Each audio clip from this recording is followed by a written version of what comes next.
Avez-vous déjà eu l'impression de crier dans le vide, que vos prières se heurtent à un plafond invisible et restent sans réponse, que Dieu, celui qui a promis de ne jamais vous quitter ni vous abandonner, semble soudain être parti en vacances et avoir oublié de vous prévenir?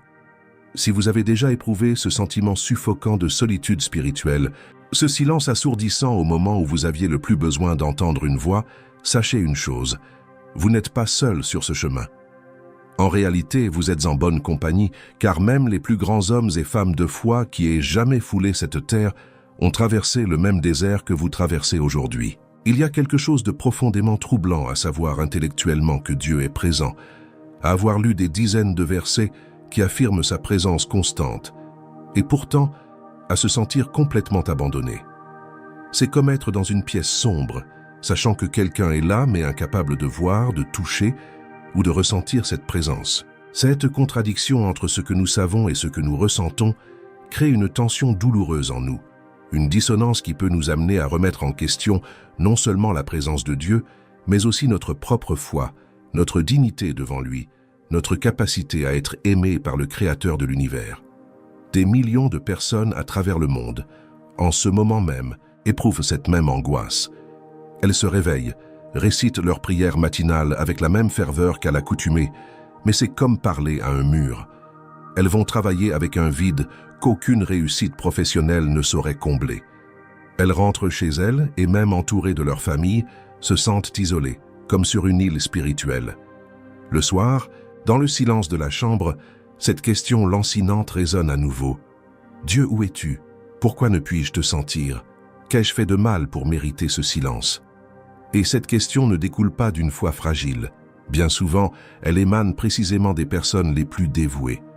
Celles qui recherchent le plus, celles qui aspirent le plus à une profonde connexion avec le divin. Ce sont celles qui lisent la Bible chaque jour, qui prient fidèlement, qui s'engagent dans l'Église, qui s'efforcent de vivre selon les principes chrétiens. Et pourtant, il subsiste un fossé troublant entre leurs actes et leurs sentiments, entre la dévotion affichée et l'expérience intérieure, entre la foi professée et la solitude vécue. Voici une vérité qui peut transformer radicalement votre perspective. Le problème n'est pas la présence de Dieu. Il n'a pas disparu. Il n'est pas trop occupé par les affaires cosmiques pour se soucier de vous. Il ne vous punit pas par le silence. Il n'est pas déçu de vous au point de vous tourner le dos. Il n'attend pas que vous atteigniez la perfection avant de se révéler à nouveau. Le problème est bien plus profond et paradoxalement, bien plus porteur d'espoir. Il réside dans notre capacité à percevoir, à nous connecter, à reconnaître la présence divine lorsqu'elle se manifeste de manière inattendue. Réfléchissez-y. Nous vivons dans un monde qui nous a conditionnés à valoriser le bruit, le spectacle, le drame. Du réveil au coucher, nous sommes constamment bombardés de stimuli. Notifications sur nos téléphones, messages, actualités en continu, sollicitations incessantes. Et au milieu de ce brouhaha extérieur, il y a aussi un tumulte intérieur, des soucis qui tourbillonnent sans cesse dans nos esprits, des angoisses concernant l'avenir, des rancœurs passées, des conversations imaginaires que nous créons, des problèmes que nous tentons de résoudre, des attentes que nous portons en nous. Notre esprit est rarement silencieux, notre cœur est rarement en paix, notre âme est rarement tranquille. Ainsi, lorsque nous cherchons Dieu, nous emportons avec nous tout ce tumulte. Nous attendons de lui qu'il parle plus fort que tout ce chaos. Nous voulons des signes dans le ciel, des miracles dignes d'un film, des voix audibles qui dissipent tout doute. Nous attendons de Dieu qu'il agisse comme un producteur hollywoodien, orchestrant des expériences surnaturelles qui ne laissent aucune place à l'interrogation. Nous voulons ressentir des frissons, des larmes d'extase spirituelle, des visions saisissantes. Et lorsque cela ne se produit pas, lorsqu'il n'y a ni tonnerre, ni tremblement de terre, ni feu descendant du ciel, nous concluons qu'il est absent. Mais cherchons-nous au bon endroit? Prêtons-nous attention aux bons signes? Les Écritures nous offrent une promesse catégorique, une garantie divine qui ne laisse aucune place à l'ambiguïté. Dans le Deutéronome 31, verset 6, il est écrit « Soyez forts et courageux, n'ayez pas peur et ne vous laissez pas terrifier par eux, car l'Éternel, votre Dieu, marche avec vous, il ne vous abandonnera point et ne vous délaissera point. » Relisez ce passage lentement, en laissant chaque mot pénétrer non seulement votre esprit, mais aussi votre cœur. Il ne vous quittera jamais. Il ne vous abandonnera jamais. Il n'est pas dit « Parfois il sera présent », ni « Quand vous le mériterez, j'apparaîtrai », ni « Si vous êtes assez bon, je resterai près de vous ». C'est une promesse absolue, inconditionnelle et irrévocable. Ce « jamais » est un mot puissant. En hébreu, la langue originale de l'Ancien Testament, la structure employée ici souligne encore davantage l'impossibilité pour Dieu de rompre sa promesse. C'est comme si Dieu disait « Aucune circonstance, aucune situation, aucun échec de votre part ne me fera vous abandonner. Ma présence auprès de vous ne dépend pas de vos actions. Elle dépend de mon caractère. Et mon caractère est immuable. » Alors, si Dieu promet de ne jamais nous abandonner, mais que nous nous sentons abandonnés, où est le problème? La réponse se trouve là où nous regardons rarement, dans notre propre cœur. Non pas au sens physique, mais au plus profond de notre être, là où résident nos émotions, nos croyances, nos traumatismes, nos attentes. C'est là, dans ce territoire intérieur, que nous érigeons des barrières invisibles qui nous empêchent de percevoir la présence divine. Ce sont des murs de ressentiment, des briques de déception, des portes d'amertume, des fenêtres closes par le désenchantement. Lorsque nos cœurs sont obstrués par ces barrières émotionnelles et spirituelles, c'est comme essayer d'entendre une conversation chuchotée, tandis qu'un orchestre symphonique joue à plein volume autour de nous. Le murmure est là. La personne parle, mais le bruit intérieur est si intense que nous ne pouvons discerner les mots. Dieu est présent, Dieu parle, mais nos cœurs sont tellement encombrés d'autres choses, tellement bruyants d'angoisse, tellement agités par les soucis, que sa voix se perd dans le chaos. Ces barrières se construisent progressivement, souvent à notre insu. Tout a peut-être commencé par une prière restée sans réponse. Vous avez demandé quelque chose d'important, vous avez attendu avec foi, mais les choses ne se sont pas passées comme vous l'espériez. Et un doute s'est insinué. Dieu entend-il vraiment mes prières? Puis est survenue une situation difficile où vous espériez une intervention divine, mais les circonstances se sont aggravées. Une nouvelle barrière s'est alors dressée. Se soucie-t-il seulement de ce que je traverse? Avec le temps, ces expériences s'accumulent. Vous voyez d'autres personnes recevoir des bénédictions tandis que vous luttez. Vous voyez les impies prospérer, tandis que vous, en essayant de vivre dans la droiture, faites face à épreuve sur épreuve. Vous priez fidèlement, mais les problèmes persistent. Et lentement, sans vous en rendre compte, votre cœur commence à se fermer. Non pas nécessairement parce que vous avez cessé de croire en Dieu intellectuellement, mais parce qu'émotionnellement, vous avez commencé à vous protéger de la déception d'attendre Dieu et d'être à nouveau abandonné. Nous voici donc confrontés à l'un des concepts les plus révolutionnaires et contre-intuitifs du cheminement spirituel. Le silence n'est pas l'absence de Dieu. Il est souvent la manière dont Dieu choisit de nous parler le plus profondément. Cela remet totalement en question notre logique humaine, n'est-ce pas? Nous avons l'habitude de penser que le silence signifie désintérêt, que l'absence de mots équivaut à un manque d'attention. Dans le monde humain, lorsqu'on nous ignore, c'est généralement une forme de punition, de manipulation, une expression de colère ou de désapprobation. Mais dans le domaine spirituel, les règles sont différentes. Dans le domaine spirituel, le silence peut être le langage le plus éloquent qui soit. Le chapitre 19 du premier livre des Rois regorge d'un récit poignant qui illustre parfaitement ce phénomène. Le prophète Élie, l'un des hommes les plus courageux et les plus puissants de la Bible, celui qui avait affronté des rois corrompus, fait descendre le feu du ciel devant des centaines de faux prophètes et ressuscité un enfant, se retrouve soudain plongé dans un profond désespoir et une grande peur. Cela paraît paradoxal, n'est-ce pas? Un homme qui a été témoin de miracles si spectaculaires, qui a vu la puissance de Dieu se manifester de façon si extraordinaire, se réfugie soudain dans le désert, se cache dans une grotte et supplie Dieu de lui ôter la vie. Que s'est-il passé? Élie avait affronté les prophètes de Baal sur le mont Carmel lors d'une démonstration publique et spectaculaire de la puissance de Dieu. Le feu descendit du ciel, le peuple se tourna vers Dieu, les faux prophètes furent anéantis. Ce fut un triomphe éclatant. Mais la reine Jézabel, furieuse, menaça de le tuer. Soudain, cet homme à la fois inébranlable paniqua. Il s'enfuit, il courut dans le désert. Et là, épuisé physiquement, moralement et spirituellement, il pria « Seigneur, J'en ai assez. Prends ma vie. Avez-vous déjà ressenti cela? Après tant d'efforts, tant de luttes, tant de tentatives pour rester fidèle, vous atteignez un point d'épuisement où vous ne pouvez plus supporter la situation, où la lutte semble insurmontable, le fardeau trop lourd, le chemin interminable. Élie a connu cela, et Dieu, dans sa miséricorde, a d'abord pourvu aux besoins physiques d'Élie. Il a envoyé un ange avec de la nourriture et de l'eau. Il lui a permis de se reposer, car parfois, notre désespoir spirituel est profondément lié à notre épuisement physique et émotionnel. Puis vint le moment de la rencontre. Dieu ordonna à Élie de quitter la grotte et de se tenir en sa présence sur la montagne. Et là, sur le mont Horeb, cette même montagne où Moïse avait reçu les 10 commandements des siècles auparavant, Dieu décida de se révéler à Élie. Mais observons attentivement comment cette rencontre eut lieu. Tout d'abord, un vent violent et impétueux se leva, fendant les montagnes et brisant les rochers devant le Seigneur. Il était si puissant qu'il semblait que la montagne elle-même allait se désintégrer. La force était écrasante. Des rochers anciens qui avaient résisté à des millénaires se brisaient comme de simples branches sèches. Le bruit devait être assourdissant. La démonstration de puissance était indéniable.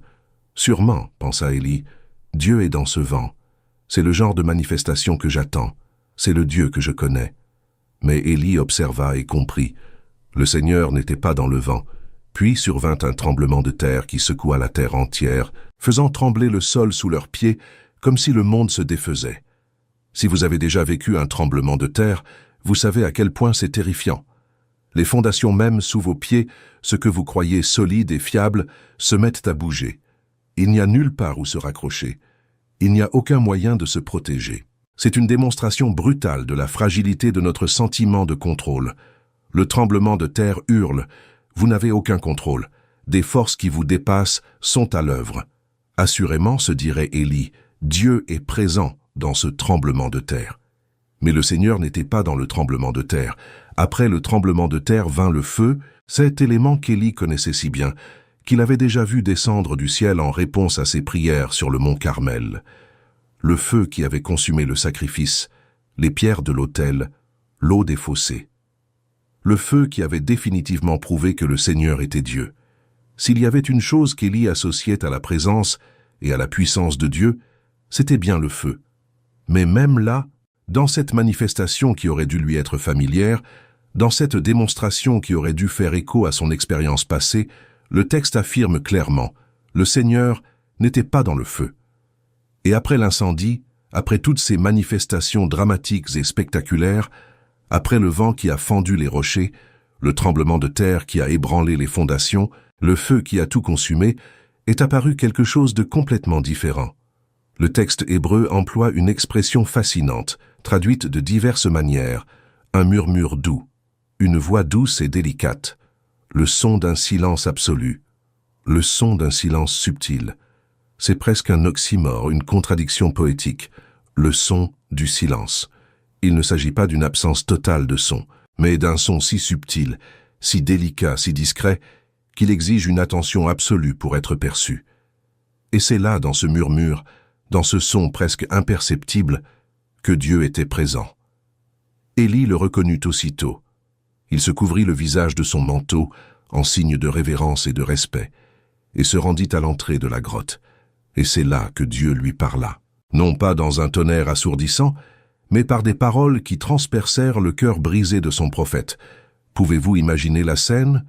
Élie, s'attendant à trouver Dieu dans des choses grandioses et impressionnantes, dans des manifestations qui correspondent à sa compréhension humaine, de la puissance et de la présence divine, découvre que Dieu a choisi de se révéler à l'opposé de tout cela, dans le murmure, dans le silence habité, dans le calme qui parle plus fort que n'importe quel tonnerre.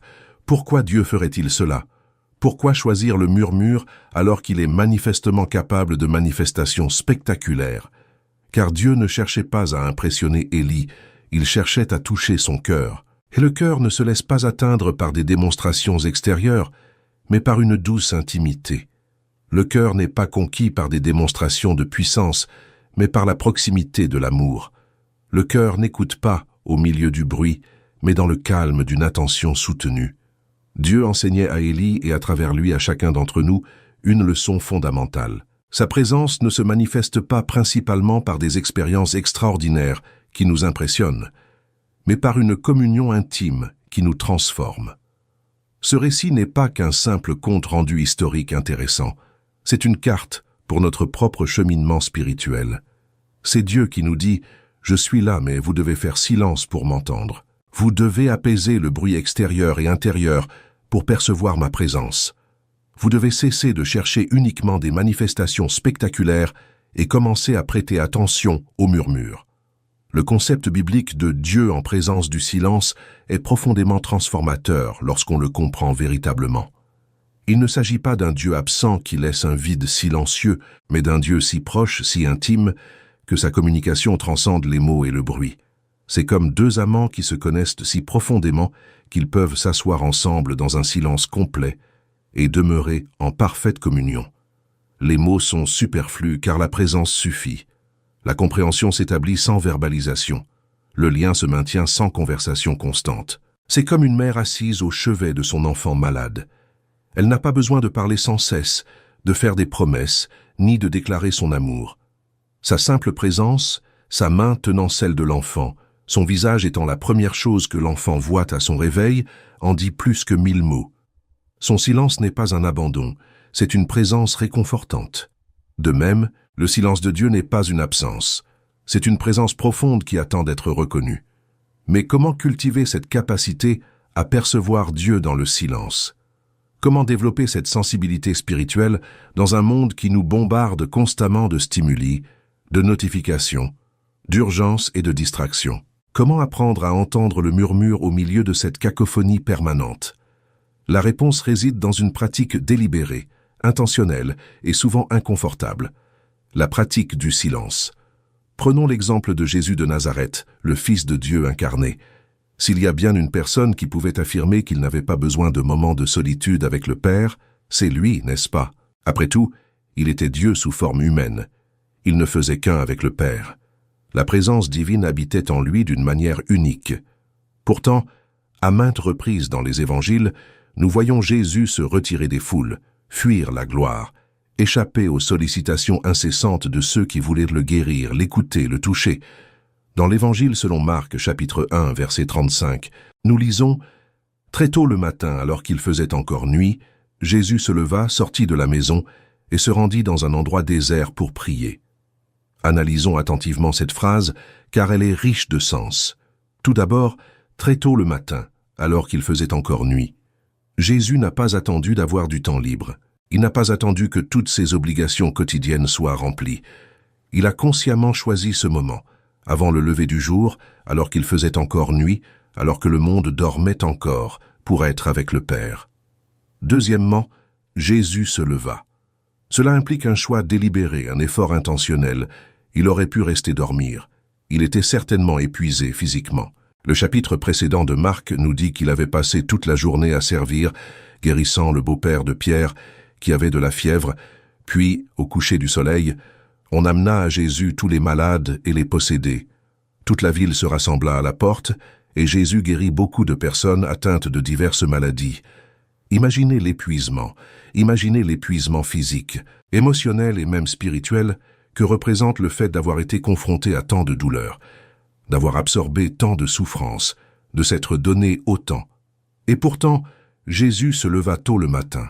Pourquoi? Parce qu'il savait que le contact constant avec le Père n'était pas une option mais une nécessité. C'était l'oxygène dont son âme avait besoin. C'était la source de son ministère. Sans cela, il n'aurait agi que par ses propres forces. Et même le Fils de Dieu incarné reconnaissait la nécessité d'un renouvellement constant de cette connexion. Troisièmement, il quitta la maison. Jésus ne resta pas où il était. Il chercha activement un autre environnement. Pourquoi? Parce que dans cette maison, même aux aurores, des gens avaient besoin de lui. Des demandes l'attendaient. Des interruptions étaient impossibles. Pour bénéficier du temps de recueillement et de pleine concentration qu'exige une communion profonde, il lui fallait partir, se distancer physiquement de toutes ses voies et de tous ses besoins. Quatrièmement, il se rendit dans un lieu désert. Non pas une synagogue pleine de traditions religieuses et de rituels familiers. Non pas le temple avec son architecture impressionnante et son atmosphère sacrée. un lieu désert, un lieu vide, un lieu où rien ne distrait, rien n'impressionne, rien que lui et le Père. Un lieu où règne le silence, un lieu où il n'y a pas d'intention humaine, seulement la communion divine, et enfin là où il demeurait en prière. Il ne s'agissait pas d'une prière rapide de 5 minutes. Le texte sous-entend un long moment. Lorsque les disciples le trouvèrent enfin, ils dirent « Tout le monde te cherche ». Cela suggère que des heures s'étaient écoulées. Jésus ne récitait pas une liste de prières à la hâte. Il demeurait en présence du Père. Il écoutait. Il se ressourçait. Il recevait des instructions pour le lendemain. Et ce n'était pas un événement isolé. Luc nous dit que Jésus se retirait souvent dans des lieux déserts pour prier. C'était une habitude, une pratique rigoureuse, une priorité absolue. Avant de choisir les 12 apôtres, il passa toute la nuit en prière. Avant la crucifixion, il se rendit à Gethsémani pour prier. Dans les moments cruciaux comme au quotidien, Jésus recherchait ces instants de communion silencieuse. Si Jésus, le Fils de Dieu, en avait besoin, combien plus en avons-nous besoin? Si celui qui était parfaitement uni au Père faisait du silence et de la solitude une pratique régulière, comment pouvons-nous espérer maintenir notre lien spirituel, notre perception de la présence de Dieu, sans ces moments de retrait? La vérité, aussi dérangeante soit-elle, est que beaucoup d'entre nous craignent le silence. Nous craignons de nous retrouver seuls avec nos pensées, nos blessures non cicatrisées, les questions que nous refusons d'affronter, les regrets que nous préférons enfouir, les rêves que nous avons abandonnés. Nous remplissons donc chaque instant de bruit, d'activité et de divertissement. Dès le réveil, nous consultons nos téléphones. Durant la journée, nous passons d'une tâche à l'autre sans même respirer. Dès qu'un moment de silence se présente, nous allumons la télévision, mettons de la musique ou passons un coup de fil. Le soir, nous faisons défiler indéfiniment les réseaux sociaux jusqu'à ce que le sommeil nous gagne. Nous créons ainsi une barrière sonore constante qui nous protège du malaise du silence, mais nous prive aussi de la présence transformatrice de Dieu qui demeure dans ce même silence. En réalité, chercher Dieu ne dépend pas de rituels extérieurs. Cela ne dépend pas d'un lieu précis, d'un vitrail particulier, ni d'un orgue. Cela ne dépend pas de la récitation de prières apprises par cœur, ni du respect d'une liturgie ancienne. Cela ne dépend pas de la connaissance de tous les termes théologiques exacts, ni de la lecture répétée de la Bible. Toutes ces choses peuvent avoir leur valeur, elles peuvent être belles et significatives, elles peuvent contribuer à créer un environnement propice, mais ce n'est pas ce que Dieu attend de nous. Ce qu'il recherche, c'est un cœur ouvert. Ce qu'il désire, c'est un temps de communion authentique. Ce qu'il veut, c'est que nous venions à lui non par obligation religieuse, mais par un profond désir d'être en sa présence. Et souvent, paradoxalement, ce moment de communion authentique survient dans les lieux et aux moments les plus inattendus. Il survient dans ce que la Bible appelle le désert. Or, quand on parle du désert, on ne parle pas forcément d'un lieu géographique recouvert de sable et de cactus. On parle de ces périodes de la vie où l'on se sent isolé, fragile, perdu. Ces moments où tout semble s'effondrer en même temps. Quand une relation se brise, qu'on perd son emploi, que la santé décline, que les rêves s'écroulent, que les finances s'effondrent. Ces moments où, si nous étions honnêtes, nous dirions que nous nous sentons abandonnés par Dieu, oubliés, laissés pour compte. Le désert est un thème récurrent dans le récit biblique, et ce n'est pas un hasard. C'est dans le désert qu'Israël erra pendant 40 ans après sa libération spectaculaire d'Égypte. 40 années qui, à première vue, semblaient un terrible gâchis. Toute une génération naquit et grandit, sous des tentes nomades, sans foyer, dépendant quotidiennement de la manne qui apparaissait mystérieusement chaque matin. Mais c'est là, dans ce désert apparemment stérile, qu'Israël apprit à dépendre entièrement de Dieu. C'est là qu'il apprit que l'homme ne vit pas seulement de pain, mais de toute parole qui sort de la bouche de Dieu. C'est là qu'une nation d'esclaves se transforma en un peuple de Dieu, prêt à entrer et à conquérir la terre promise. C'est dans le désert que Moïse, fuyant après avoir tué un Égéen, passa 40 ans comme berger. 40 années d'anonymat, 40 années de solitude, 40 années qui durent lui paraître une vie gâchée pour un homme qui avait grandi au palais royal, instruit de toute la sagesse égyptienne et peut-être promis à un grand destin. Mais c'est là, dans ce désert aride, que Dieu le trouva dans un buisson ardent et l'appela à la mission qui allait définir sa vie et changer le cours de l'histoire de l'humanité. Le désert n'était pas une perte, c'était une préparation. C'est dans le désert que Jean-Baptiste a grandi et s'est forgé. L'évangile de Luc nous dit que l'enfant grandissait et se fortifiait en esprit, et il demeurait dans le désert jusqu'au jour où il apparut publiquement à Israël. Pourquoi le désert? Parce que Jean avait une mission unique, préparer le chemin du Messie. Et cette mission exigeait une voie qui ne soit pas façonnée par les attentes religieuses de l'époque, qui ne soit pas compromise par le système du temple, qui ne soit pas diluée par le conformisme social. Le désert a produit en Jean une clarté, une audace, une autorité spirituelle qu'aucun autre lieu n'aurait pu forger. C'est dans le désert que Jésus, peu après son baptême et la déclaration audible du Père, « Celui-ci est mon Fils bien-aimé, en qui je trouve ma joie », fut tenté par Satan. 40 jours sans nourriture, 40 jours d'épreuve, 3 puissantes tentations qui s'attaquèrent à son identité, à sa mission, à sa méthode. Mais Jésus les surmonta toutes, établissant ainsi la norme pour notre propre combat spirituel. Et d'où revint-il? Du désert. Il revint dans la puissance de l'Esprit, pour commencer son ministère public. Le désert n'est donc pas un accident sur le chemin spirituel. Ce n'est pas une malheureuse anomalie. Ce n'est pas le signe que vous avez mal agi ou que Dieu est mécontent. C'est souvent la destination que Dieu choisit intentionnellement pour nos rencontres les plus transformatrices avec lui. Pourquoi? Parce que c'est dans le désert que tous nos appuis disparaissent.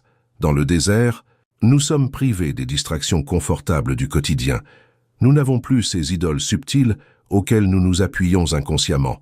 Un compte en banque bien garni qui nous procure un sentiment de sécurité, un cercle social prestigieux qui conforte notre identité. Une santé parfaite que nous tenons pour acquise, des projets minutieusement élaborés qui nous donnent l'illusion de maîtriser la situation, la routine familière qui nous maintient dans notre zone de confort. Dans le désert, tout cela disparaît et il ne nous reste que l'essentiel, nous-mêmes et Dieu. Est-ce inconfortable? Absolument. Est-ce effrayant? Sans aucun doute. Mais est-ce nécessaire? Plus que nous ne pouvons l'imaginer. Car c'est dans le désert que nous découvrons qui nous sommes vraiment, lorsque tous les masques tombent. Dans la vie de tous les jours, nous portons plusieurs masques selon les personnes que nous côtoyons. Un masque au travail, un autre à la maison, un autre à l'église, un autre avec les amis. Nous projetons une image, entretenons une façade, cachons nos faiblesses. Mais dans le désert, confrontés à nos propres limites, lorsque toutes nos stratégies de défense échouent, lorsque nous n'avons nulle part où fuir ni nous cacher, les masques tombent. Et là, dans la vulnérabilité brute de notre être véritable, Dieu nous trouve. C'est dans le désert que se forge notre identité spirituelle, non pas en théorie ni à travers de belles paroles prononcées lors d'une étude biblique confortable, mais dans le creuset de l'expérience. Il est facile de dire « Dieu pourvoit à mes besoins » quand le réfrigérateur est plein, mais quand on ignore d'où viendra le prochain repas, quand les ressources s'épuisent et que toutes les portes semblent fermées, c'est là qu'on découvre si l'on a vraiment confiance en la providence divine. Il est facile de dire « Dieu est mon refuge » quand tout va bien. Mais quand la tempête se déchaîne, quand tout s'écroule autour de nous, c'est là qu'on découvre s'il est véritablement notre refuge ou simplement un beau concept. C'est dans le désert que nous apprenons que Dieu n'est pas un simple concept théologique, ni une figure lointaine observant de loin, mais un Père présent qui marche à nos côtés dans les vallées les plus sombres. Le psaume 23, si familier que nous en perdons parfois la force, dit « Quand je marche dans la vallée de l'ombre de la mort, je ne crains aucun mal, car tu es avec moi. » Comprenez bien, il ne dit pas « parce que tu me feras sortir de la vallée », mais « parce que tu es avec moi dans la vallée ». La présence de Dieu ne nous dispense pas des déserts et des vallées de la vie. Elle nous soutient, au contraire. C'est dans le désert que la foi cesse d'être une croyance intellectuelle et devient le souffle même qui anime notre âme. Elle cesse d'être une profession de foi et devient une réalité vécue. Elle cesse d'être théorique et devient une expérience. On découvre alors que lorsqu'on n'a plus rien à quoi se raccrocher, Dieu suffit. Et cette découverte, bien que douloureuse, est incroyablement libératrice.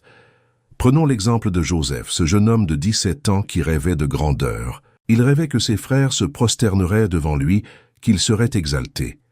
Et puis que se passa-t-il? Ses propres frères, rongés par la jalousie, le vendirent comme esclave. Il fut emmené en Égypte, terre étrangère, où il ne connaissait personne et où personne ne le connaissait. Acheté par Potiphar, il le servit fidèlement jusqu'à ce que la femme de ce dernier, repoussée dans ses avances, l'accuse faussement de tentative de viol. Joseph fut jeté en prison. Il y resta des années de désolation, des années où il sembla que Dieu l'avait oublié, que ses rêves s'étaient éteints, que sa vie avait été gâchée. Mais ce que Joseph ignorait, ce qu'il ne pouvait voir à ce moment-là, c'est que Dieu orchestrait chaque étape de son séjour dans le désert pour le préparer à son dessein. Les injustices qu'il subit développèrent en lui de la compassion pour les plus démunis. L'esclavage lui apprit l'humilité et le goût du travail. Son expérience au service de Potiphar lui permit de gérer un vaste domaine. L'emprisonnement le mit en contact avec les fonctionnaires du Pharaon. Et lorsque le moment opportun arriva, lorsque le Pharaon eut besoin de quelqu'un pour interpréter ses rêves et gérer l'Égypte face à une famine dévastatrice, Joseph était prêt. Non seulement doté de compétences, mais aussi d'un caractère forgé dans le désert. Et lorsqu'il se révéla enfin à ses frères, après être devenu le deuxième homme le plus puissant d'Égypte, après avoir littéralement sauvé des nations de la famine, il leur dit quelque chose d'extraordinaire. « Vous aviez l'intention de me faire du mal, mais Dieu l'a transformé en bien pour accomplir ce qui se réalise aujourd'hui, sauver de nombreuses vies. » Joseph voyait la main de Dieu, non pas malgré le désert, mais à travers le désert. Il comprenait que chaque souffrance, chaque injustice, chaque année de silence apparent avait un sens dans le grand dessein que Dieu écrivait. Imaginez David, ou un roi, alors qu'il n'était qu'un adolescent gardant les moutons. Le prophète Samuel versa de l'huile sur sa tête et déclara qu'il serait le prochain roi d'Israël. Quelle expérience incroyable! On pourrait croire que les portes s'ouvriraient aussitôt, qu'il serait conduit au palais, préparé à régner. Mais il n'en fut rien.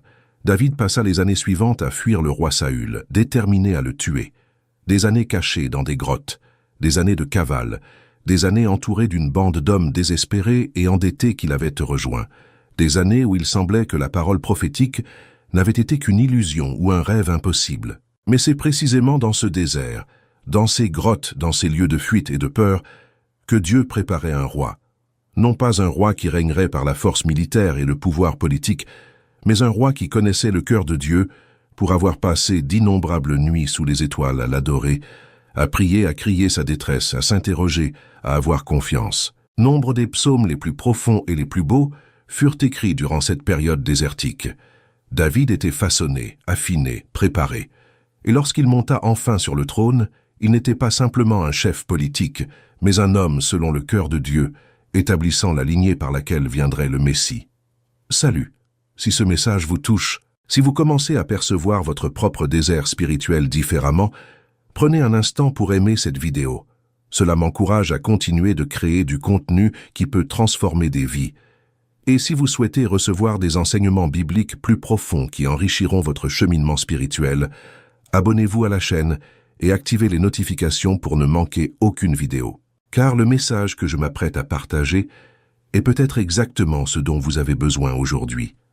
Pensez à Paul, cet apôtre brillant, qui vécut une rencontre bouleversante avec le Christ sur le chemin de Damas.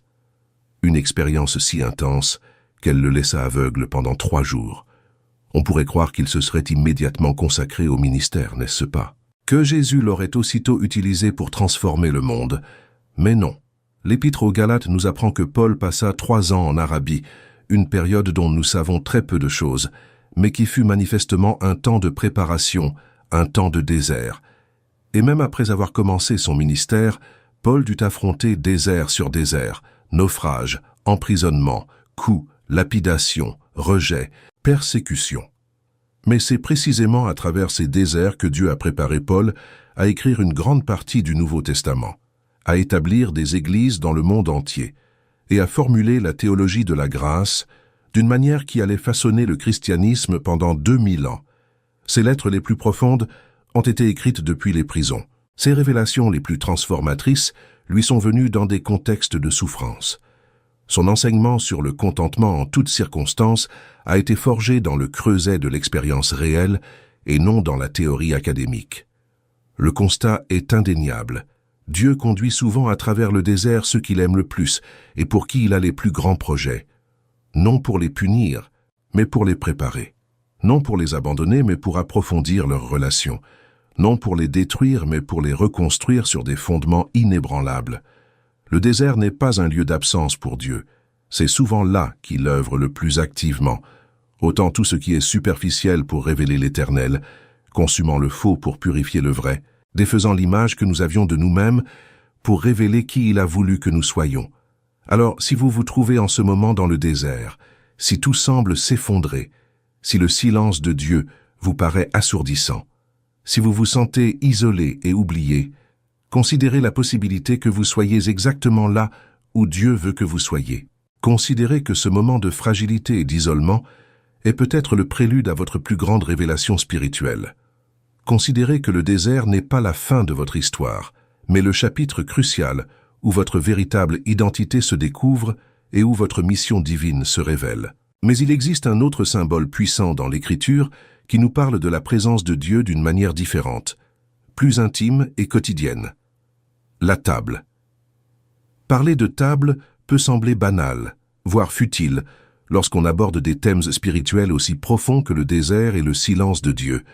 Pourtant, dans la tradition biblique et dans la culture du Proche-Orient ancien, la table est bien plus qu'un simple meuble utilitaire. La table est un lieu de communion, de partage, de révélation, d'acceptation. C'est autour d'elle que les familles se réunissent, non seulement pour manger, mais aussi pour tisser des liens. C'est autour d'elle que des inconnus deviennent amis, que les barrières sociales s'effondrent, que les cœurs s'ouvrent, que la vie se partage. Dans la culture juive du 1er siècle, partager un repas était un acte d'une importance capitale. Il ne s'agissait pas simplement d'un échange fonctionnel visant à consommer des calories, mais d'un acte de communion, d'acceptation, d'établissement d'une relation. Inviter quelqu'un à sa table, c'était dire « Tu es le bienvenu chez moi, tu as ta place ici, je t'accepte.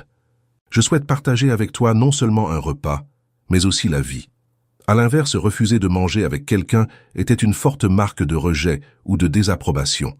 C'est pourquoi le fait que Jésus mange avec des collecteurs d'impôts et des pécheurs fut si scandaleux. Les chefs religieux de son époque étaient horrifiés. Comment ce rabbin, ce maître religieux, peut-il s'asseoir à table avec ces gens-là, avec des collecteurs d'impôts qui ont trahi leur peuple, avec des pécheurs notoires? C'est inacceptable, c'est une souillure, c'est un compromis. Mais Jésus comprenait le pouvoir de la table. Il savait que s'asseoir à table avec quelqu'un était une façon de dire « Je te vois, je t'accepte, tu as de la valeur, tu as ta place ».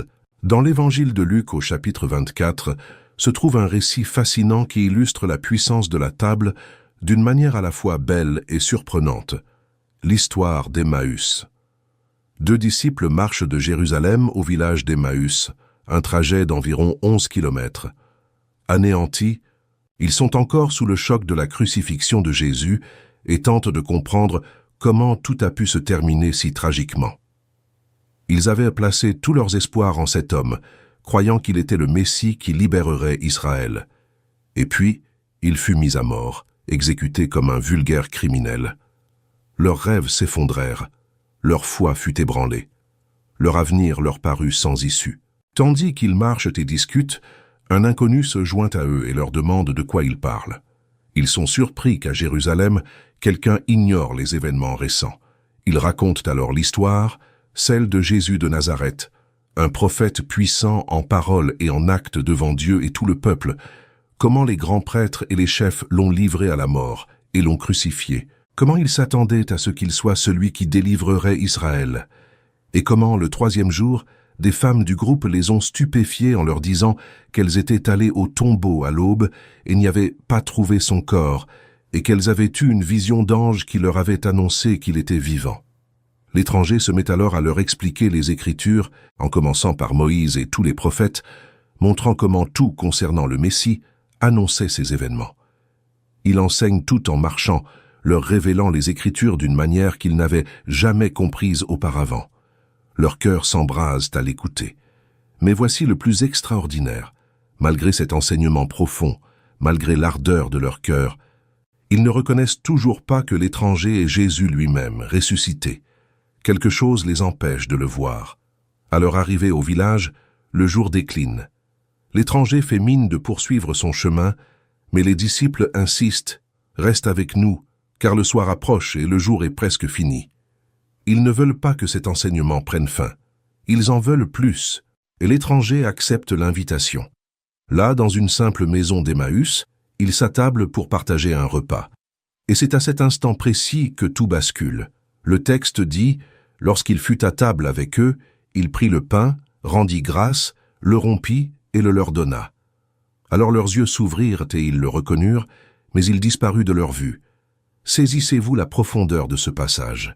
Ce n'était pas lors d'un long sermon théologique en chemin, aussi profond et vrai fut-il. Ce n'était pas par un miracle spectaculaire, ni par une manifestation surnaturelle de puissance. C'était dans un moment de communion simple, humaine et quotidienne, autour d'une table au moment de rompre le pain, que leurs yeux s'ouvrirent et qu'ils reconnurent Jésus. Pourquoi là? Pourquoi à table? Parce que la table symbolise l'ouverture, la vulnérabilité, l'acceptation, l'intimité. C'est à table que les défenses tombent. C'est à table que se produit la véritable communion. C'est à table que nous voyons et que nous sommes vus. Et c'est là, dans ce simple geste de partager le pain, faisant peut-être écho à la scène, leur rappelant peut-être d'innombrables autres repas partagés avec Jésus, que la révélation a eu lieu. Et dès qu'ils l'eurent reconnu, il disparut. Pourquoi?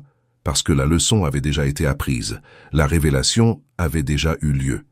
Ils savaient désormais où chercher Jésus, non seulement dans des expériences spirituelles extraordinaires, mais aussi dans les simples moments de communion, dans la fraction du pain, dans l'ouverture des cœurs, dans la vulnérabilité d'un repas partagé. Et que firent-ils aussitôt? Malgré la nuit tombée, même après avoir parcouru 11 kilomètres, ils se levèrent et retournèrent à Jérusalem pour annoncer la nouvelle aux autres. Leur première réaction fut de témoigner « C'est vrai, le Seigneur est ressuscité ». Puis ils racontèrent ce qui s'était passé en chemin et comment ils avaient reconnu Jésus à la fraction du pain. La table représente donc bien plus qu'un simple repas. Elle symbolise la présence, l'acceptation, la révélation. Et n'est-ce pas précisément ce que Dieu fait pour nous? Dans le psaume 23, ce psaume que beaucoup mémorisent, mais que peu méditent vraiment, se trouve un verset qui devrait nous laisser sans voix. « Tu dresses devant moi une table, en face de mes ennemis. Tu oins d'huile ma tête, et ma coupe déborde. » Dieu dresse une table. Il ne se contente pas de nous nourrir à la hâte. Il ne se contente pas de nous jeter quelques vivres sur son passage. Il dresse une table. Cela implique soin, attention aux détails, intention. Et où? Aux yeux de nos ennemis. Au milieu des difficultés, des menaces et des épreuves, Dieu dit « Asseyez-vous, partageons un repas, vivons en communion. Même si tout autour de vous est chaotique, ici, à cette table, règne la paix, la provision et sa présence. » Et considérons la scène, ce moment sacré la nuit précédant la crucifixion. Jésus savait ce qui l'attendait. Il connaissait les heures d'agonie qui le hantaient. Il aurait pu employer ce temps de bien des manières. Il aurait pu prononcer un dernier sermon mémorable. Il aurait pu accomplir des miracles ultimes et spectaculaires pour asseoir son héritage. Il aurait pu orchestrer une cérémonie grandiose et fastueuse. Mais qu'a-t-il choisi?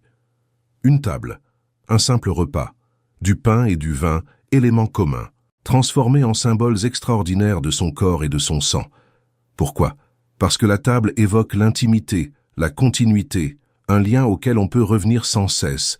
Jésus ne voulait pas laisser un héritage lointain et inaccessible. Il voulait laisser une expérience vivante pour ses disciples, quelque chose qui leur rappellerait non pas un Dieu distant, mais un Sauveur proche. Et il a choisi la table, il a choisi un repas. Il a choisi l'ordinaire transformé en sacré. Puis il dit « Faites ceci en mémoire de moi ». Ne construisez pas de monuments fastueux et ne créez pas de rituels complexes et inaccessibles. Mais faites ceci. Partagez un repas, rompez le pain, buvez à la coupe, souvenez-vous. Chaque fois que vous vous asseyez à table, chaque fois que vous partagez le pain, vous pouvez participer à ce moment sacré. Vous pouvez inviter le Christ à être présent avec vous. Cela change complètement notre perspective sur l'endroit où trouver Dieu, n'est-ce pas? Nous n'avons pas besoin d'attendre des expériences mystiques au sommet des montagnes ou des révélations spectaculaires dans des situations extrêmes. Nous pouvons trouver Dieu autour de la table du petit déjeuner en famille, dans ce moment de calme, avant que la journée ne commence, en partageant le pain, en exprimant notre gratitude, en ouvrant nos cœurs. Nous pouvons le trouver au déjeuner avec un ami qui a besoin d'encouragement, en écoutant sa souffrance, en lui offrant notre présence, en étant un canal de l'acceptation divine. Nous pouvons le trouver lors de ce dîner solitaire lorsque nous vivons seuls, en l'invitant consciemment à s'asseoir à notre table, sachant que nous ne sommes pas vraiment seuls. La présence de Dieu ne se limite pas à l'extraordinaire. Elle imprègne l'ordinaire dès que nous ouvrons les yeux pour l'apercevoir. Dieu n'est pas seulement présent dans les expériences spirituelles intenses qui nous coupent le souffle. Il est là au petit déjeuner avec vos enfants, au déjeuner avec un collègue, au dîner avec votre conjoint, dans la tasse de thé que vous savourez en silence le soir. En chacun de ces moments, si vous l'invitez, si vous êtes attentif, si votre cœur est ouvert, vous pouvez ressentir sa présence autant que Cléopas et son compagnon l'ont ressenti sur le chemin d'Emmaüs. Mais un obstacle majeur nous empêche souvent de ressentir cette présence, que ce soit à table ou dans le désert, dans le silence ou en communauté. Cet obstacle a un nom, le manque de pardon. Lorsque nous nourrissons du ressentiment, de l'amertume, une colère non résolue envers quelqu'un, ces émotions toxiques créent une barrière presque impénétrable entre Dieu et nous. Non pas parce que Dieu se détourne de nous lorsque nous sommes blessés ou en colère, ni parce qu'il nous rejette lorsque nous ne sommes pas parfaits, mais parce que nos cœurs s'endurcissent, se ferment, se focalisent tellement sur la blessure et sur celui qui nous a fait du mal, que nous ne pouvons plus percevoir sa présence, ni recevoir son amour. C'est comme essayer d'écouter une belle musique alors qu'une tempête d'émotions négatives fait rage en vous. La musique joue, mais vous ne pouvez pas l'entendre à cause du tumulte intérieur. Ou encore, c'est comme essayer de laisser entrer la lumière du soleil dans une pièce alors que les rideaux sont tirés et verrouillés. La lumière est là. Elle frappe à la fenêtre, elle veut entrer et illuminer l'espace. Mais les rideaux du ressentiment lui barrent le passage. Jésus a raconté une parabole qui devrait être gravée dans le cœur de quiconque cherche à ressentir plus profondément la présence de Dieu, de quiconque désire vivre une proximité divine authentique et transformatrice. Il s'agit de la parabole du Fils prodigue, que l'on trouve dans Luc 15. Vous avez probablement entendu cette histoire des dizaines de fois, peut-être même la trouvez-vous trop familière. Mais je vous invite à l'écouter à nouveau, en prêtant cette fois attention non seulement aux événements extérieurs, mais aussi aux émotions, aux motivations, au cœur de chaque personnage. Un homme avait 2 fils. Le cadet, impatient et avide de liberté, s'adressa à son père avec une requête choquante. « Père, donne-moi ma part d'héritage. » Pour comprendre à quel point cette demande était choquante, il faut se référer au contexte culturel. Dans la société juive du 1er siècle, l'héritage était perçu après la mort du père. En réclamant son héritage du vivant de son père, le fils disait en substance « Père, je souhaiterais que tu sois mort. Tu es un obstacle dans ma vie. Je veux profiter des avantages d'être ton fils sans avoir de lien avec toi. Je veux tes biens, mais pas toi. » N'importe quel père aurait eu le droit de réagir avec colère, de refuser la demande, de chasser ce fils ingrat de chez lui. Mais, chose surprenante, le texte dit que le père partagea ses biens entre eux. Il laissa partir son fils. Non par indifférence, mais parce que le véritable amour ne saurait contraindre. Le véritable amour respecte même les choix douloureux. Le fils cadet rassembla tous ses biens et partit pour un pays lointain. Là, loin du regard de son père, loin de la communauté qui le connaissait, loin de toute responsabilité, il mena une vie dissolue, dilapidant sa fortune. La Bible ne nous donne pas tous les détails, mais on peut l'imaginer. Des fêtes fastueuses, des amis intéressés par son argent, des plaisirs immédiats sans se soucier des conséquences. Et puis, inévitablement, l'argent vint à manquer. Comme toujours avec des ressources limitées dépensées sans discernement, tout s'arrêta là. Et ce n'était pas tout. Une terrible famine frappa la région. Soudain, le jeune homme qui avait été au centre de toutes les attentions, l'hôte de toutes les fêtes, l'ami généreux de tous, se retrouva complètement seul et désespéré. Tous ses amis disparurent quand l'argent fut épuisé. Personne ne lui offrit son aide, et il se retrouva si désespéré qu'il accepta un emploi de nourrisseur de cochons. Pour comprendre à quel point il était tombé bas, il faut savoir que les porcs étaient considérés comme des animaux impurs dans la culture juive. Pour un juif, Travailler avec des porcs était le comble de l'humiliation, le summum du déshonneur. Le texte dit qu'il rêvait de se nourrir des gousses que mangèrent les porcs, mais personne ne lui en donnait. Il mourait littéralement de faim et regardait avec envie la nourriture des porcs. Et c'est là, au plus bas, au fond de la fosse, couvert d'immondices et rongé par la faim, que quelque chose changea. Le texte dit « reprenant ses esprits ». Quelle expression forte! Il se réveilla.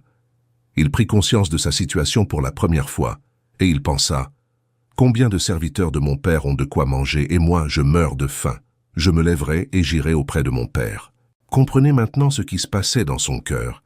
Il ne saisissait pas encore pleinement l'amour de son père. Il raisonnait de manière intéressée. Je lui dirai « Père, j'ai péché contre le ciel et contre toi. Je ne suis plus digne d'être appelé ton fils. Traite-moi comme l'un de tes serviteurs. » Il préparait un discours. Il s'entraînait à s'humilier suffisamment pour au moins trouver un emploi. Il n'espérait pas une rédemption complète, juste la survie. Il se leva alors et alla rejoindre son père. Imaginez ce voyage. À chaque pas, il répétait son discours.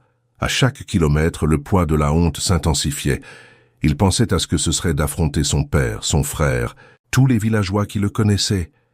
Il imaginait les commérages. Voici le fils prodigue, celui qui a dilapidé l'héritage de son père, celui qui a déshonoré sa famille, celui qui a tout raté. Mais c'est là que le récit prend toute sa dimension, qu'il révèle le cœur de Dieu d'une manière qui devrait nous émouvoir aux larmes. Le texte dit « Alors qu'il était encore loin, son père l'aperçut. » Cela signifie que le père veillait. Jour après jour, il montait jusqu'à un endroit d'où il pouvait voir la route, attendant, cherchant, aspirant au retour de son fils. Son cœur n'avait jamais perdu espoir, son amour n'avait jamais faibli. Chaque jour, il attendait.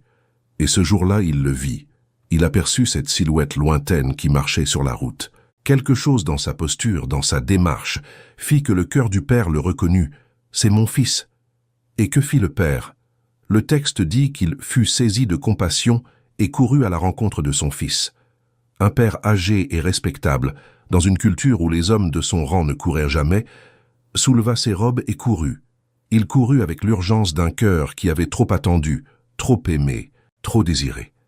Il n'a pas attendu que son fils achève ce voyage honteux jusqu'à la maison. Il n'est pas resté là, les bras croisés, à attendre que son fils arrive, s'agenouille et le supplie. Il a couru pour raccourcir la distance. Il a couru pour l'embrasser avant même que les mots de la honte ne soient prononcés. Il a couru parce que l'amour ne peut attendre quand l'être aimé revient. Et lorsqu'il rejoignit son fils, il l'embrassa et le serra dans ses bras. Il ne lui dit pas « Regarde ce que tu as fait, regarde comme tu as tout gâché, regarde dans quel état tu es. » Non. Il l'embrassa. Il lui exprima un amour pur, inconditionnel, débordant. Le fils tenta de prononcer son discours préparé. « Père, j'ai péché contre le ciel et contre toi. Je ne suis plus digne d'être appelé ton fils. » Mais avant qu'il puisse dire « Traite-moi comme l'un de tes serviteurs », le père l'interrompit. Il dit à ses serviteurs « Vite, apportez la plus belle robe et revêtez-le. Mettez-lui une bague au doigt et des sandales aux pieds. Amenez le veau gras et tuez-le. Faisons un festin et réjouissons-nous. Car mon fils que voici était mort, et il est revenu à la vie. Il était perdu et il est retrouvé. » Vous vous rendez compte de ce qui se passe? Le fils était préparé à une période d'épreuve, à travailler pendant des années pour racheter ses erreurs, pour regagner sa place au sein de la famille. Mais le père ne s'intéressait pas aux transactions, il s'intéressait à la relation. Il n'y avait pas de liste de critères à remplir, il n'y avait pas de conditions. Il n'y avait qu'un amour débordant, un pardon inconditionnel, une acceptation totale, une joie immense. Les plus beaux vêtements signifient « Tu as ta place ici. Tu es mon fils, pas un serviteur. » La bague signifie « Tu as autorité ici. Tu fais partie de cette famille. » Les sandales signifient « Tu es un homme libre, pas un esclave aux pieds nus. » Et le festin signifie « Ton retour est source d'une joie immense. » Voici la vérité qui peut révolutionner votre vie spirituelle dès maintenant. Il ne s'agit pas simplement de l'histoire d'un fils rebelle. C'est la révélation de la façon dont Dieu réagit lorsque nous nous tournons enfin vers lui. Peu importe le chemin parcouru, la durée de notre éloignement, la profondeur de notre chute ou le gaspillage de nos efforts. Dieu accourt à notre rencontre.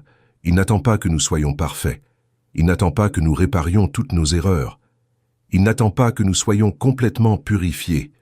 Il n'attend pas que nous prouvions notre changement.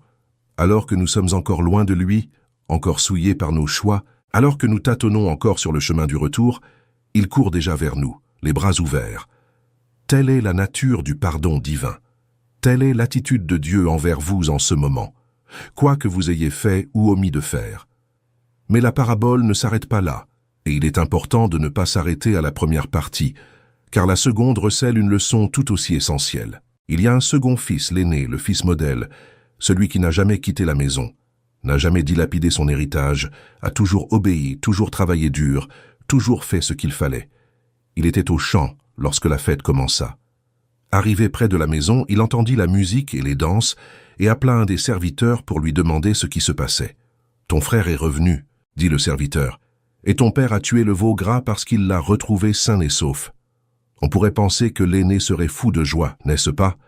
Qu'il courrait embrasser son frère disparu, qu'il se joindrait aux festivités, reconnaissant de voir la famille réunie. Mais il n'en fut rien. Le texte dit qu'il se mit en colère et refusa d'entrer. Il refusa de participer au festin. Il resta dehors, amer et plein de ressentiment. Et lorsque son père sortit et le supplia d'entrer, il explosa. « Regarde, toutes ces années, j'ai travaillé comme un esclave pour toi, et je n'ai jamais désobéi à tes ordres. Mais tu ne m'as même pas donné un chevreau pour faire la fête avec mes amis. Et quand ce fils à toi rentre à la maison, lui qui a dilapidé ta fortune avec des prostituées, tu lui fais tuer le veau gras. Entends-tu l'amertume? Ressens-tu le ressentiment? Toutes ces années, comme un esclave, je n'ai jamais désobéi. Tu ne m'as jamais donné ton fils. Il ne peut même plus appeler l'autre mon frère. C'est ton fils. Leur relation est brisée par l'absence de pardon. Voici une vérité dérangeante à laquelle beaucoup d'entre nous doivent faire face. Nous sommes souvent le frère aîné. Nous sommes dans la maison du Père, nous faisons tout ce qu'il faut en apparence. Nous remplissons nos devoirs religieux, nous sauvons les apparences. Mais nos cœurs sont remplis de ressentiment, de jugement et d'absence de pardon. Nous sommes présents en apparence mais émotionnellement distants. Nous remplissons nos obligations, mais nous n'en ressentons pas la joie. Nous servons mais avec la mentalité d'un esclave, et non celle d'un enfant bien-aimé. Et pourquoi? Parce que nous ne comprenons pas le pardon. Non seulement le pardon que nous recevons, mais aussi celui que nous devons accorder. L'aîné ne pouvait pardonner à son cadet son gaspillage, sa rébellion, la honte qu'il avait infligée à la famille. Et ce manque de pardon a empoisonné son âme, a dressé un mur entre lui et son père, et l'a privé de la joie qui aurait dû être la sienne en tant que fils. Le pardon est le pont qui nous reconnecte puissamment et de façon transformatrice à la présence de Dieu. Lorsque nous pardonnons à ceux qui nous ont blessés, lorsque nous nous libérons de la dette que nous croyons leur devoir envers nous, lorsque nous choisissons de ne plus nous accrocher aux erreurs du passé, quelque chose d'extraordinaire se produit dans nos cœurs. Les chaînes qui nous retenaient au passé se brisent, le poids que nous portions sur nos épaules s'allège, l'amertume qui empoisonnait nos âmes se dissipe, et soudain la présence de Dieu peut à nouveau circuler librement. Soudain, nous pouvons entendre ce doux murmure qui était là depuis toujours, mais que nous ne pouvions percevoir à cause du tumulte de notre ressentiment. Voici un autre aspect crucial que nous ne pouvons ignorer. Nous devons aussi recevoir véritablement le pardon de Dieu, et pas seulement intellectuellement. Nombreux sont ceux qui affirment croire que Dieu les pardonne. Nous connaissons par cœur des versets sur le pardon. Nous pouvons prêcher le pardon, mais nous continuons de nous punir. Nous continuons de porter le fardeau de la culpabilité. Nous continuons de nous sentir indignes. Nous continuons de ressasser nos erreurs, de nous flageller mentalement, refusant d'aller de l'avant. Nous vivons comme le fils prodigue qui, de retour à la maison, refuse les vêtements neufs que son père lui offre et s'obstine à porter les haillons rapportés de son voyage.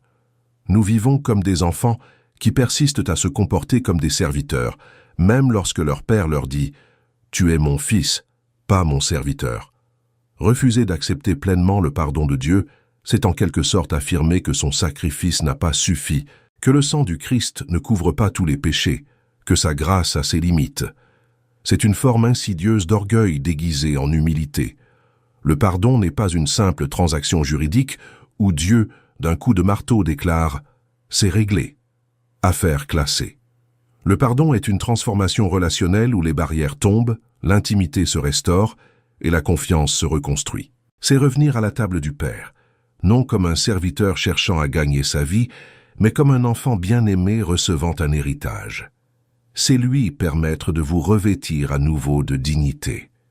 C'est accepter que vous ayez votre place là-bas, non par vos propres mérites, mais par son amour inconditionnel. C'est croire que lorsqu'il dit que vos péchés sont pardonnés, aussi loin que l'été de l'Ouest, il le pense vraiment. Et lorsque vous acceptez véritablement ce pardon, lorsque vous pardonnez sincèrement aux autres, lorsque vous vous libérez de la prison du ressentiment et du carcan de la culpabilité, la présence de Dieu cesse d'être une quête désespérée et vaine et devient une expérience naturelle, constante et profonde, car il n'y a plus d'obstacle. Le chemin est dégagé, le cœur est ouvert, et Dieu qui a toujours été présent peut enfin être perçu. Mais il existe un autre aspect crucial du ressenti de la présence de Dieu que nous devons aborder profondément et honnêtement, le dépôt de nos fardeaux. Nous vivons dans une culture qui nous enseigne dès notre plus jeune âge à être forts, autonomes, indépendants, capables de tout gérer seuls. Dès l'enfance, on nous apprend que pleurer est un signe de faiblesse, que nous devons résoudre nos problèmes nous-mêmes, que demander de l'aide est un échec. Admettre que nous sommes dépassés, que nous craquons sous le poids des circonstances, que nous avons désespérément besoin d'aide, est perçu comme une faiblesse inacceptable, un défaut de caractère, une honte. Ainsi, fidèles à ce conditionnement culturel, nous devenons experts dans l'accumulation des fardeaux, le poids des attentes d'autrui que nous ne parvenons jamais à combler pleinement, le poids de nos propres ambitions irréalistes qui nous poussent à courir sans cesse, sans jamais être satisfaits. Le poids des soucis financiers qui nous privent de sommeil nuit après nuit, le poids des relations complexes où nous tentons de concilier des besoins contradictoires sans décevoir personne, le poids des décisions importantes que nous devons prendre sans disposer de toutes les informations nécessaires, le poids d'un passé que nous ne pouvons changer, empli de regrets que nous ressassons sans cesse, le poids d'un avenir que nous ne maîtrisons pas, plein d'incertitudes qui nous terrifient. Et nous portons tout cela seuls, courbés sous le poids croissant de nos fardeaux, trébuchant sous le poids accumulé, saignant sous la pression constante, mais déterminés à ne pas montrer de faiblesse. Nous arborons un masque de « tout va bien », alors qu'à l'intérieur nous nous effondrons. Nous sourions quand nous avons envie de pleurer. Nous disons « ça va », alors qu'en réalité nous nous noyons. Et puis nous nous demandons pourquoi nous ne ressentons pas la présence de Dieu. Comment le pourrions-nous ? Nous sommes tellement occupés à essayer d'être nos propres sauveurs, tellement concentrés à tout maintenir par nos propres forces, tellement déterminés à prouver que nous sommes assez forts, qu'il n'y a plus de place pour que le vrai Sauveur agisse dans nos vies. Nous sommes tellement accablés par nos propres fardeaux que nous n'avons plus les mains libres pour tenir celles de Dieu. Nous sommes tellement préoccupés par le désir de garder l'apparence du contrôle que nous ne réalisons pas qu'il nous dit « Laisse-moi porter ce fardeau pour toi. Laisse-moi être ta force quand tu n'as plus rien. Laisse-moi être ton refuge quand tout s'écroule autour de toi. » L'apôtre Paul, l'un des hommes les plus résilients et déterminés ayant jamais foulé cette terre, luttait constamment contre ce qu'il appelait une écharde dans la chair. Il l'a décrit dans 2 Corinthiens 12, et cette description est fascinante car Paul ne précise jamais de quoi il s'agissait. Certains érudits supposent qu'il s'agissait d'un mal physique récurrent, peut-être des problèmes de vision ou un paludisme chronique. D'autres suggèrent qu'il s'agissait d'une tentation persistante ou d'un combat spirituel particulier. D'autres encore pensent qu'il pourrait s'agir de l'opposition constante à laquelle il était confronté de la part d'autres chefs religieux. Mais peut-être que le manque de précision de Paul est intentionnel. Peut-être est-ce pour que chacun puisse identifier sa propre écharde dans la chair, ce qui nous afflige constamment, ce que nous prions Dieu d'enlever sans cesse, mais qui persiste. Pour vous, il pourrait s'agir d'une maladie chronique qui limite vos activités. Il pourrait s'agir d'une relation brisée que vous ne parvenez pas à réparer. Il pourrait s'agir d'une situation financière qui ne semble pas s'améliorer malgré tous vos efforts. Il pourrait s'agir d'une lutte émotionnelle ou mentale qui revient sans cesse, même lorsque vous pensez l'avoir enfin vaincu. Il pourrait s'agir d'un rêve qui meurt sans cesse, malgré tous vos efforts pour le faire renaître. Ce que nous savons, c'est que cette épine était douloureuse et persistante. Paul dit qu'elle était un messager de Satan pour me tourmenter. Ce n'était pas quelque chose de anodin qu'il pouvait facilement ignorer. C'était une source de souffrance réelle, constante et profonde. Et Paul, cet homme à la fois immense, témoin de miracles extraordinaires, qui avait guéri des malades, qui avait ressuscité des morts, fit ce que n'importe lequel d'entre nous aurait fait. Il pria pour qu'elle disparaisse.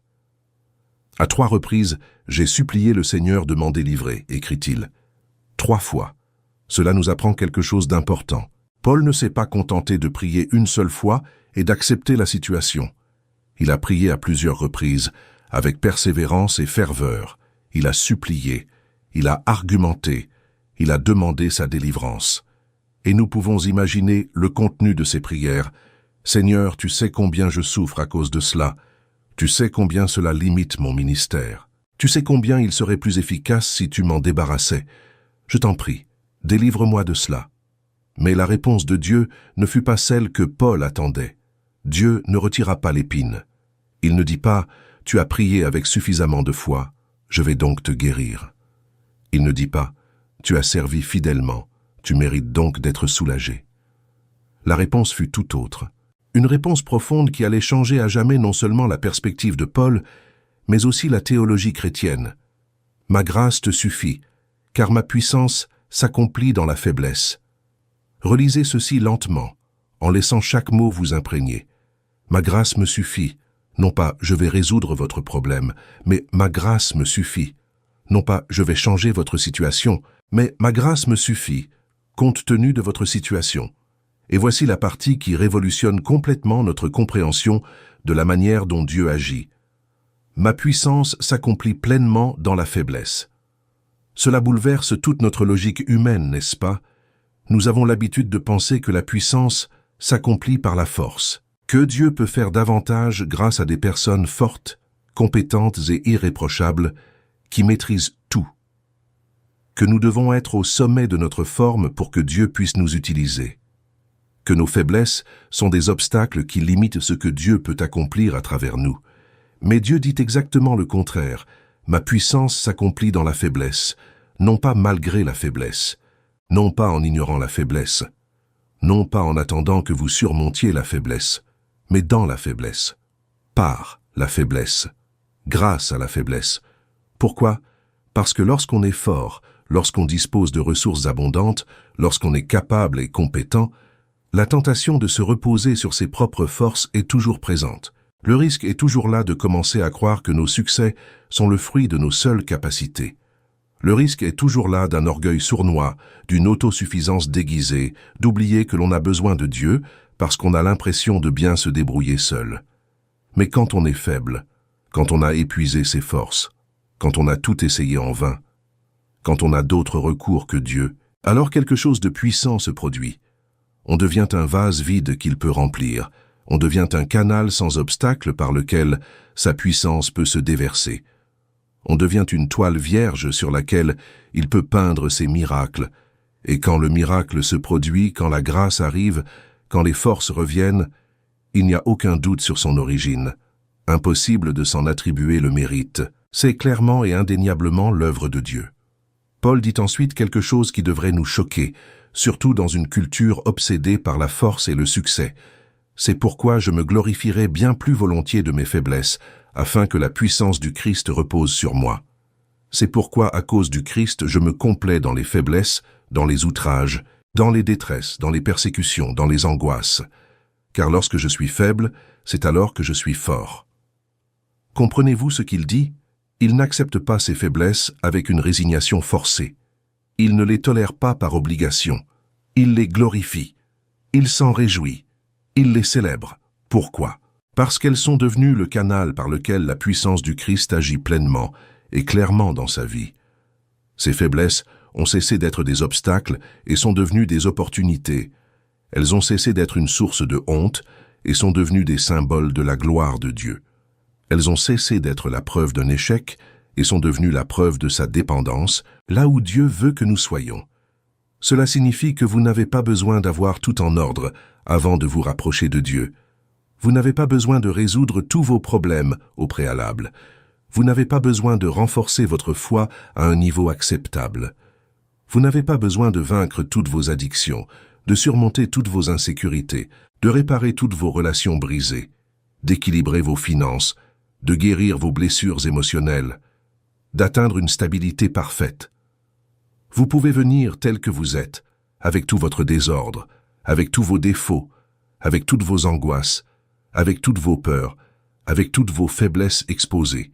Et non seulement vous le pouvez, mais vous le devez. Car c'est précisément dans cet abandon sincère de votre véritable nature, lorsque tous les masques tombent, que la puissance transformatrice de Dieu trouve son point d'entrée. C'est là, lorsque vous cessez de prétendre tout maîtriser et que vous admettez « Je ne peux pas y arriver seul, j'ai besoin d'aide, j'ai besoin de toi », que la grâce commence à se déverser en vous d'une manière que vous n'avez jamais connue auparavant. Dans 1 Pierre 5,7, on trouve une invitation simple mais profonde, une instruction qui devrait transformer radicalement notre façon de vivre. Déchargez-vous sur lui de tous vos soucis, car il prend soin de vous. Analysons chaque mot de cette phrase, car elle recèle de nombreux enseignements. Lancez. Il ne s'agit pas d'une suggestion passive, mais d'un ordre actif. Ce n'est pas « si tu en as envie » ou « quand ça t'arrange », mais un impératif. Lancer, projeter, lâcher, se débarrasser. C'est un geste délibéré et intentionnel qui consiste à prendre ce que l'on porte et à le transférer à une autre personne. À propos de lui, pas de vos amis, même si la communauté est importante, pas de votre thérapeute, même si une aide professionnelle peut être précieuse, pas de vos propres stratégies d'adaptation, même si développer sa résilience est utile. À propos de lui, à propos de Dieu, à propos de celui qui est infiniment capable de porter ce que vous ne pouvez pas. Toutes vos angoisses, pas seulement certaines, pas seulement les grandes angoisses impressionnantes qui semblent justifiées, toutes, cette inquiétude qui paraît trop insignifiante pour déranger Dieu, cette peur que vous avez honte d'avouer, ce doute qui, selon vous, pourrait remettre en question votre foi, cette blessure que vous cachez à tous, cette tentation que vous combattez en secret, ce rêve auquel vous avez renoncé et que vous portez désormais comme un chagrin, cette douleur dont vous n'arrivez pas à vous défaire, toutes vos angoisses, absolument toutes. Rien n'est trop insignifiant, rien n'est trop honteux, rien n'est trop lourd. Parce qu'il prend soin de vous. Voilà la raison, la justification, le fondement. Pourquoi devriez-vous lui confier vos soucis?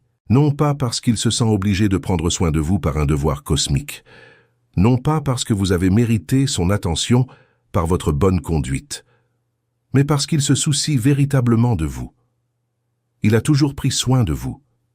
Vous comptez pour lui d'une manière personnelle, intime et profonde, non pas par pitié condescendante, non pas parce que c'est son œuvre divine, mais parce qu'il vous aime. Votre souffrance compte pour lui, vos luttes comptent, vos rêves comptent, vos larmes lui sont précieuses. Le psaume 56 dit que Dieu recueille nos larmes dans son outre, qu'il les enregistre une à une. Vos victoires le réjouissent. Vos échecs ne le déçoivent pas au point de le faire renoncer à son désir de vous retrouver. Il connaît chaque cheveu de votre tête, chaque battement de votre cœur, chaque pensée qui vous traverse l'esprit, chaque rêve que vous chérissez, chaque peur que vous cachez.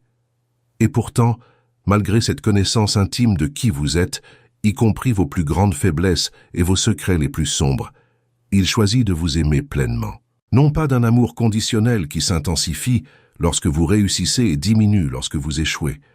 Non pas d'un amour intéressé, fondé sur vos performances, mais d'un amour inconditionnel, inébranlable et éternel, qui ne dépend pas de vous, mais de sa nature. Lorsque vous comprenez véritablement cela, lorsque cette vérité pénètre non seulement votre esprit, mais aussi votre cœur, lorsque vous la laissez démanteler vos défenses et dissoudre vos masques, quelque chose de fondamental change. Vous cessez de chercher à impressionner Dieu par votre force et commencez à vous reposer sur la sienne. Vous cessez de cacher vos faiblesses et commencez à les lui présenter comme des domaines où il peut accomplir des miracles. Vous cessez de porter des fardeaux qui n'ont jamais été les vôtres et vous le laissez être le Dieu qu'il a promis d'être, votre berger, votre pourvoyeur, votre protecteur, votre père, votre ami, votre refuge, votre forteresse. Et savez-vous quand cela devient plus réel, plus tangible, plus puissant?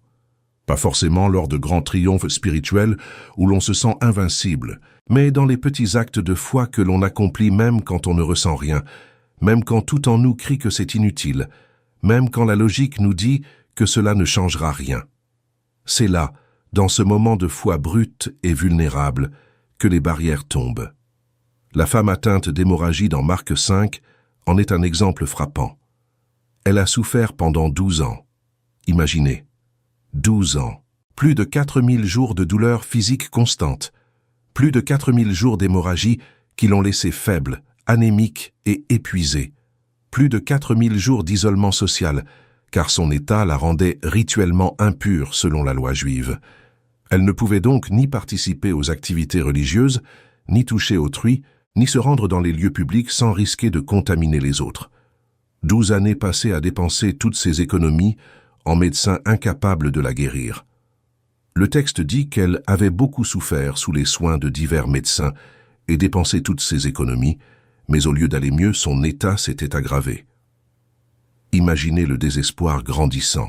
Chaque nouveau médecin apportait une lueur d'espoir.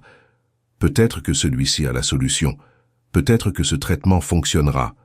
Et puis à chaque fois, la déception lorsque le traitement échouait, lorsque l'argent avait été gaspillé, lorsqu'elle redevenait non seulement aussi malade qu'avant, mais en pire. 12 années d'humiliation constante, d'être évitée dans la rue, de voir les gens détourner le regard à son approche, de chuchotements et de regards accusateurs, d'une solitude écrasante, d'une perte d'identité. Elle a cessé d'être une personne avec un nom et une histoire, et est devenue simplement la femme impure, la femme malade, la femme que personne ne touche. 12 années de questions lancinantes. Pourquoi moi? Qu'ai-je fait pour mériter ça? Pourquoi Dieu permet-il que cela continue? Où est-il dans cette souffrance? 12 années qui auraient dû anéantir toute foi. 12 années qui auraient suffi à faire perdre à n'importe qui la foi, l'espoir, le goût de vivre. Mais alors, elle entendit que Jésus passait par là. Et quelque chose s'alluma en elle, une petite flamme de foi au milieu des ténèbres du désespoir. Une étincelle d'espoir qui refusait de s'éteindre complètement, malgré toutes les déceptions qu'elle avait subies. Une voix intérieure murmurait « Peut-être, juste peut-être. » Et si le chemin que vous empruntez, aussi difficile, solitaire et déroutant soit-il, vous conduit exactement là où vous devez être pour le prochain chapitre de votre histoire. Ayez confiance en ce processus, même lorsqu'il vous paraît absurde. Ayez confiance en Dieu, qui a promis de ne jamais vous abandonner. Ayez confiance qu'en son temps, au moment parfaitement orchestré, le murmure deviendra limpide, le désert fleurira abondamment, la table se transformera en un festin de joie, et vous saurez sans l'ombre d'un doute, sans la moindre interrogation, qu'il était là depuis toujours. Car voici la promesse inébranlable, voici la vérité qui transcende les circonstances. Voici le roc inébranlable sur lequel vous pouvez bâtir votre vie en toute confiance. Dieu est avec vous, intimement présent maintenant et pour toujours, jusqu'à la fin des temps et au-delà. Il ne vous a jamais quitté. Vous n'avez jamais été vraiment seul. Et cette vérité demeure inchangée, quels que soient vos sentiments. Amen.